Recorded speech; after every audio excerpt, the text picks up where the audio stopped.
भद्रक जिले में सोलार रे जो हाईमैक्स लाइट लगी दीर्घ 5 वर्ष धरिक एक निर्दिष्ट एनजीओ संस्था भुवनेश्वर संस्था सप्लाय कर गोटे व्यापक दुर्नीति होगी जिला कांग्रेस कमिटी आगु प्रेस मीट करथिला सेटा आमर प्रथम दाबी जिलापाल को भेटबार से दाबी रे जिलापाल महोदय कहले जे से गोटे टीम तैयारी करछन्ती जो टेक्निकल पर्सन भी रखिछन्ती जोटा लैब टेस्ट करे एनएबीएल लैब टेस्ट करे हमु सर्टिफिकेट दबा संगे से पब्लिकली सेटा को जणैबे जे इनक्वारी रिपोर्ट आसिला परे जणैबे। द्वितीय दाबी आमे रखिथिलु जे एमजी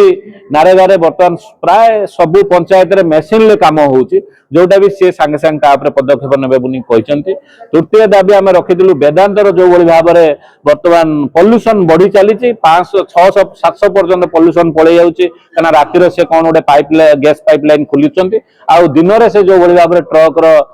प्रयास बोचन्ती ता भितर आ पेरिफेरल डेवलपमेंट सिमिति आखि दृष्टिया काम भद्रकवासी से किसी करिना जोटा कि आमे तांको जणैलु से पोल्यूशन डिपार्टमेंट को संगे संगे कथा हेले आ वेदांत सहित कथा ही कोन गोटे भद्रक पई करिया पई से भी योजना करिया पई कहिसन्ती। आ पंचम दाबी आमे रखली जो हमर डेवलपमेंट वर्क बर्तमान चली बर्तमान भद्रक रास्ता पाई से आमर राज्यर बीजेपी सभापति जे श्रीजुक्त मनमोहन सामल ना जेहेतु से प्रेजेंटली एमपी कि एमएलए नहांती से फलक रखिबाटा असंवैधानिक बिना प्रोटोकॉल से चिठी आमर से वर्क्स डिपार्टमेंट को फॉरवर्ड कले। आउ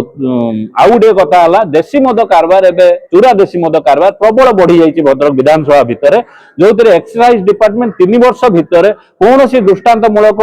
सेमिति सीज करी नाही कनसाइनमेंट सीज करी नाही से आम जिलापाल महोदय को जणैलु से एक्साइज डिपार्टमेंट को जणैचन्ती आमे तांको ए भी जणैचु जे आगामी दिन में आम अपेक्षा करूँ जदि कौन सी दृष्टांतमूलक कार्य दृष्टांतमूलक पदक्षेप से ग्रहण न कले ताले आमे जिला कांग्रेस तरफ एक आंदोलनात्मक पंथा ग्रहण करूँ।